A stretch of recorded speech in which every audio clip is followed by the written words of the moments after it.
Purtroppo non c'è più un clima sereno, non c'è più una discussione, ci sono solo attacchi personali che personalmente mi vengono fatti, quando io ho sempre solo discusso sulla base di atti amministrativi, non su altri piani. Non è una guerra né un modo per alzare i toni, è un avvertimento.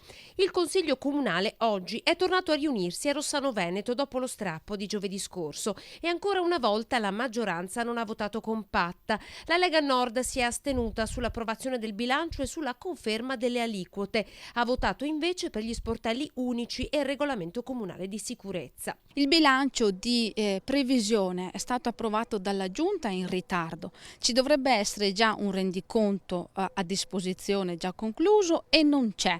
È questo qualunquismo nell'azione amministrativa del sindaco che noi contestiamo, nulla più. Ganassin non lo ammette apertamente, ma il difetto è di forma. Non piace come il sindaco starebbe portando avanti la macchina comunale, eppure esistono molte sedi per trovare un accordo senza necessariamente bloccare i lavori. Sì, naviga a vista senza nessun tipo di programmazione. Noi abbiamo chiesto programmazione. Quest'anno verranno fatti questi lavori con la certezza che al 31 dicembre saranno conclusi, e invece non c'è mai questo risultato. C'è una spaccatura all'interno della Lega. Io credo che l'astensione di noi 4 consiglieri all'approvazione del bilancio di previsione sia testimonianza che la spaccatura di fatto non c'è.